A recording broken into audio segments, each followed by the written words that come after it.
అలా నేను మిస్ రావు. ఆంధ్రప్రదేశ్ ముఖ్యమంత్రి చంద్రబాబు నాయుడు గారు అంటే ఒక బ్రాండ్. ఆయన సంపదను సృష్టించగలరు, సంపదని పేదవాళ్ళకి పంచగలరు. ఇదే నినాదాన్ని తెలుగుదేశం పార్టీ చెప్తోంది. చంద్రబాబు నాయుడు గారి ఆర్థిక ఆలోచనల గురించి తెలిసినటువంటి వాళ్ళు కూడా అదే చెప్తున్నారు. సంపదను సృష్టిస్తారు, సంపదని పేదవాళ్ళకి పంచగలరు. దానికి P4 ఫార్ములా అనేదాన్ని ఒక తయారు చేశారు. ఆ P4 ఫార్ములా ద్వారా 2047 విజన్ని చేరుకోవచ్చు అని చెప్తున్నారు. రాబోయేటువంటి రోజుల్లో ఆంధ్రప్రదేశ్లో తలసరి ఆదాయాన్ని పెంచడంతో పాటు కోటీశ్వరులుగా చేయాలి అందరినీ అనేది లక్ష్యం. 2047కి దాదాపుగా తలసరి ఆదాయాన్ని 56 లక్షలు చేయాలనేది. ఆంధ్రప్రదేశ్ యొక్క ఆర్థిక పరిపుష్టిని 506 లక్షల కోట్లు చేయాలనేది టార్గెట్. తలసరి ఆదాయాన్ని పెంచాలనేది ఇది 2047 విజన్. సరే, ఇది సాధ్యం కాదా అనే దాని మీద చర్చ జరుగుతుంది. P4 ఫార్ములా ద్వారా ఇది సాధ్యమవుతుంది అని చెప్పి ఆర్థికవేత్తలు కూడా అంగీకరిస్తున్నారు. అయితే అది సాకారం కావాలంటే టైం పడుతుంది. రాజకీయపరమైన అనిశ్చితి అనేది ఉండకూడదు. అనిశ్చితి కనుకుంటే అది సాకారం కాదు అని చెప్తున్నారు. సరే, అది అవుతుందా కాదా? 5 సంవత్సరాలకే కదా చంద్రబాబు నాయుడు గారికి అధికారం ఇచ్చింది. మరి ఈ 5 సంవత్సరాల్లో ఏం చేయాలనేది అది చేయాలి కదా. అది చేయకుండా ఈయన 2047 గురించి చెప్తున్నారు అనేటువంటి వాళ్ళు కూడా ఉన్నారు. నిజమే, ఓటర్లు 5 సంవత్సరాల పాటే ఇచ్చారు చంద్రబాబు గారికి. ఈ 5 సంవత్సరాల పాటు ఏం చేస్తారు అనేదే బెంచ్ మార్కు. దానికి అనుగుణంగానే చంద్రబాబు నాయుడు గారు స్వల్పకాలిక, మధ్యకాలిక, దీర్ఘకాలిక విజన్స్ని పెట్టుకున్నారు. గతంలో లాగా ఆయన విజన్ 2020ని పెట్టుకొని స్వల్పకాలిక లక్ష్యాలు పెట్టుకోకుండా వెళ్ళలేదు. ఈసారి ఖచ్చితంగా స్వల్పకాలిక లక్ష్యాలను పెట్టుకున్నారు. 5 సంవత్సరాల్లో ఏం చేయాలనేది పెట్టుకున్నారు. ఆ తర్వాత 2029 వరకు ఏం చేయాలని పెట్టుకున్నారు. 2029 నుంచి నెక్స్ట్ ఏం చేయాలనేది కూడా ఆయన ఒక విజన్ని ఉంచారు. దాని ప్రకారం ఏంటంటే ఒకవైపు సంక్షేమం, మరొక వైపు అభివృద్ధి, ఈ రెండింటినీ సమన్వయం చేసుకుంటూ ముందుకు వెళ్ళాలి అనేటువంటి ఆలోచనతో ఆయన వెళ్తున్నారు. దాంట్లో భాగంగా కేంద్ర ప్రభుత్వం నుంచి అమరావతి నిర్మాణం కోసం 15,000 కోట్లు, పోలవరం కోసం, బట్ సంక్షేమ పథకాలకి కేంద్రం ఇచ్చిన నిధుల్ని కనుక పప్పు బెల్లాలాగా పనిచేస్తే ఆంధ్రప్రదేశ్ అభివృద్ధి ఎలా ఉంటుంది? అభివృద్ధి అనేది సాధ్యం కాదు కదా. అందుకే ఒకవైపు అభివృద్ధి చేస్తూనే ఆ అభివృద్ధి నుంచి వచ్చినటువంటి సంపదని సంక్షేమ పథకాలకు ఉపయోగించాలి అనేటువంటి ఆలోచన ఆయన చేస్తున్నారు. సూపర్ 6లు అమలు చేసి తీరుతానని చెప్తున్నారు ఆయన. ఇప్పటికే పెన్షన్లు, సామాజిక పెన్షన్లు 1వ తారీఖు ఇస్తున్నారు. ఉచిత సిలిండర్లు 3 ఇస్తానన్నారు, అది స్టార్ట్ చేశారు. ఉచిత బస్సు పథకాన్ని కూడా ఇవ్వబోతున్నారు.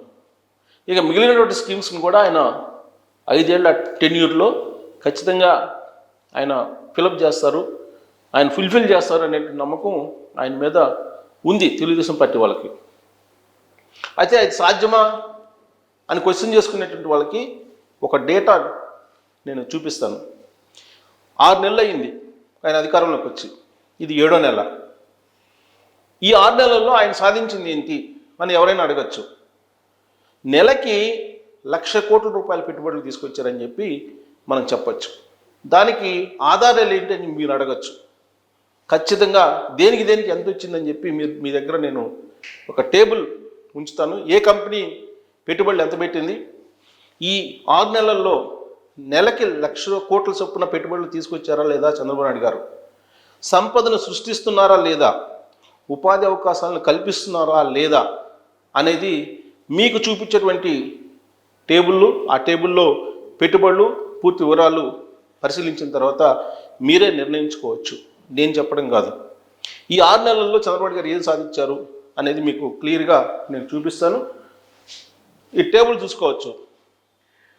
6.33 లక్షల కోట్లు ఆయన ఈ 6 నెలల్లో సాధించింది. అంటే సగటున నెలకి 1,00,000 కోట్ల రూపాయల పెట్టుబడులని రాబట్టగలిగారు.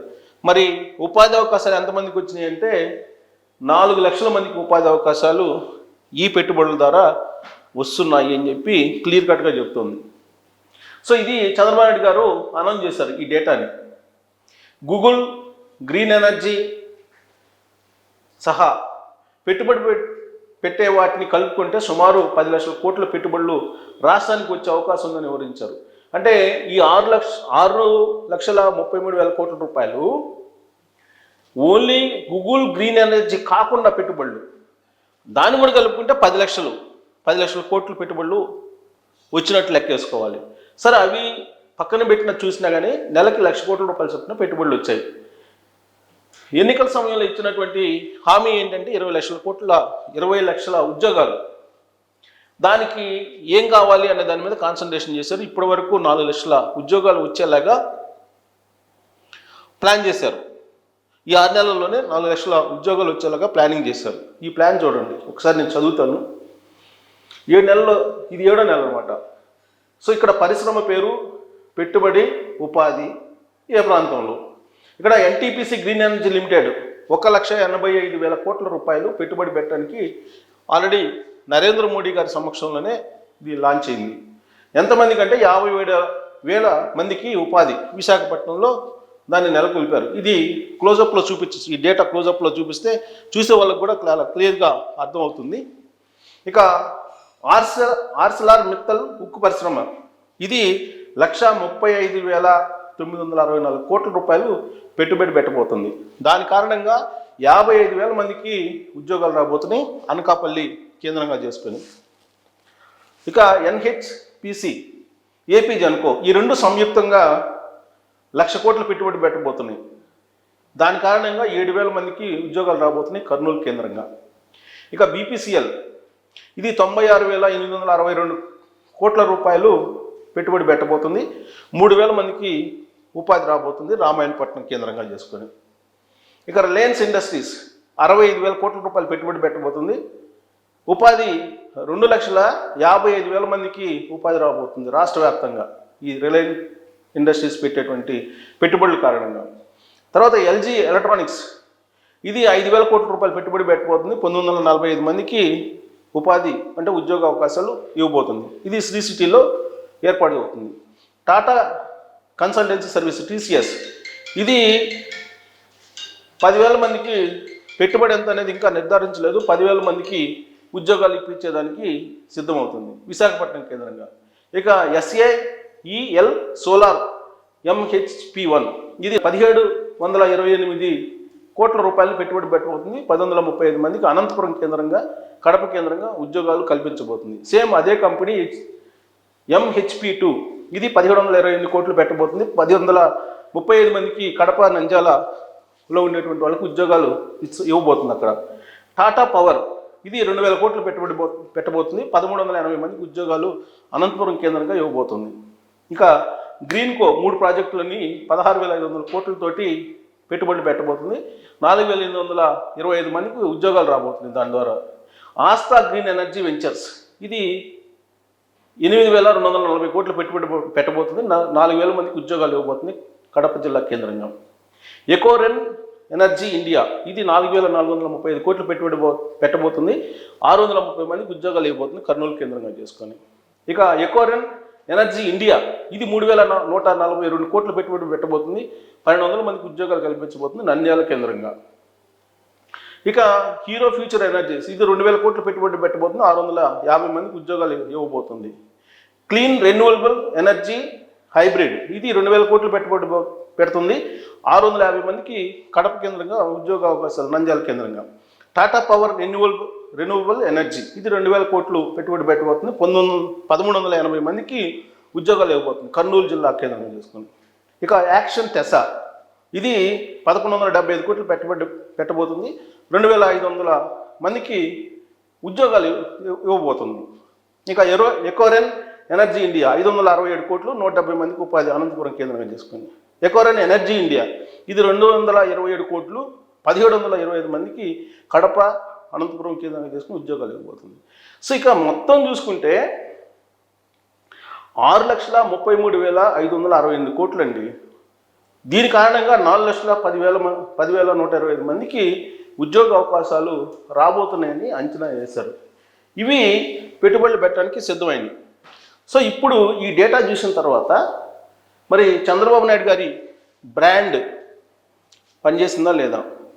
చంద్రబాబు నాయుడు గారు 4వసారి ముఖ్యమంత్రి అయిన తర్వాత ఆయన చేసినటువంటి ప్రయత్నం ఎంతవరకు ఫలించిందనేది ఈ డేటాను బట్టి మీరు చూడొచ్చు. నెలకి 1,00,000 కోట్ల రూపాయలు పెట్టుబడి తీసుకొచ్చారని అంటే రాబోయేటువంటి రోజుల్లో యావరేజ్ని తీసుకుంటే మరి నెలకి 1,00,000 చొప్పున సంవత్సరానికి 12,00,000 కోట్ల రూపాయలు. మరి 5 సంవత్సరాలకి దాదాపు ఎన్ని లక్షల కోట్లు? 36 లక్షల కోట్ల రూపాయలు పైగా పెట్టుబడులు వచ్చే అవకాశం ఉందని చెప్పి అంచనా వేస్తున్నారు. మరి ఇప్పుడు ఈ పెట్టుబడుల ద్వారా రెవెన్యూ పెరుగుతుందా లేదా? సంపద క్రియేట్ అవుతుందా లేదా? ఆ సంపదని పేదలకి పంచకుండా ఏం చేస్తారు? సంపద వస్తే ఖచ్చితంగా పేదలకు పంచుతారు. అదే ఆలోచనతోటి చంద్రబాబు నాయుడు గారు ఉన్నారు. అందుకే ఆయన ప్రయత్నం చేస్తున్నారు.